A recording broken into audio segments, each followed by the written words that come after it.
का मशरा जनाब सिकंदर हयात खान शेरफो से स्टेज बांधे मौजूद द कौमी वतन पार्टी द जिले द PK60 उहदेदारानों मशरानों दिलदरा गली द कौमी वतन पार्टी कारकुनानों और दरियाब गुरनों उसीदुन को अजीज़ानों वजम अस्सलाम वालेकुम। ज़ अवल के मलगरों ता ढेर मुबारकी वर्कोम چې دوی کومه فیصله وکړله او په یو داسې وخت کې وکړله چې یعنې د یو پارټۍ حکومت دی هغه قسم د دې د MNA صاحب هم د دې کلي دي او هغې باوجود دوی فیصله وکړله دا د بدلون یو نښه ده دا د بدلون شروعات دي دا د هغه تبدیلۍ نښه ده چې عوام غواړي چې هغه خلک دې راشي هغه پارټۍ دې را مخامخ شي چې کوم د قوم د درد نه خبري کوم د قوم د مسایلو نه خبري کوم د قوم مسله حل کولی شي صرف په خدا یا په کرسۍ باندې ځینې څیز نه کېږي چېرې یو کس دې ناست وي او هغه د MNA وي یا د هغه وزیر صاحب وي یا هغه دې په بله حکومتي چوکۍ کښېني نه چې یو سړي ته د یو علاقې د مسایلو پته وي پکار دا وه چې دې کلي کې یا د یونین کونسل کې ډېر لوی سند دی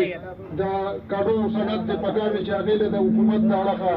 حکومتي سطح باندې هغه ارګنایز شوي وي هغې له قرضه ورکړي هغې نه یو لویه تجارتي منډۍ جوړه شي چې هغه په دې باندې کار وشي نو هغې اړخ ته توجه نشته روډ کوڅه هغه هر سړی جوړولی شي داسې خبره نه ده چې روډ جوړ شي خو د قوم چې کومه مسلې دي د سیلاب چې کومه تباهکاري ده دې میاشت کې وکړله په دې علاقه کې وکړله په دې یونین کونسل کې وکړله په دې خوش علاقه کې وکړله د دې سوچ پکار و چې کوم ټیم سکندر حیات خان د اریګیشن منسټر و نو د دې مخنیوي دپاره چې یو دلته سیلاب راځي او لاندې علاقه کې ورانېږي او د دې مخنیوي پکار د ډیم جوړېده خو چونکې هغه حکومت پاتې نه شو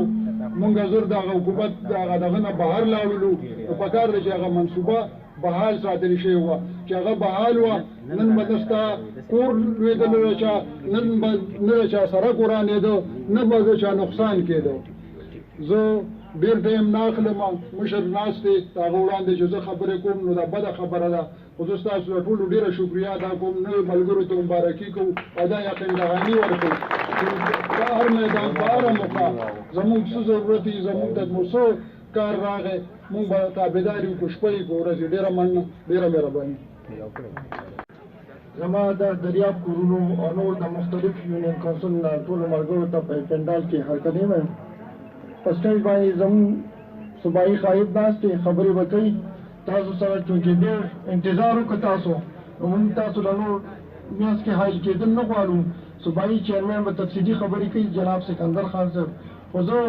ډاکټر نعمت الله صاحب دی ډېره شکریه ادا کوم د هغوی د خاندان چې هغوی ډېر ښه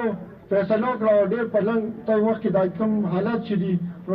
د مخې مناسبت سره ډېره ښکلې فیصله وکړه ځکه چې د تېر شوي د موجوده حکومت چې کوم دی د هغې کارکردګي هم تاسو ته پته لګي او زموږ د خانانو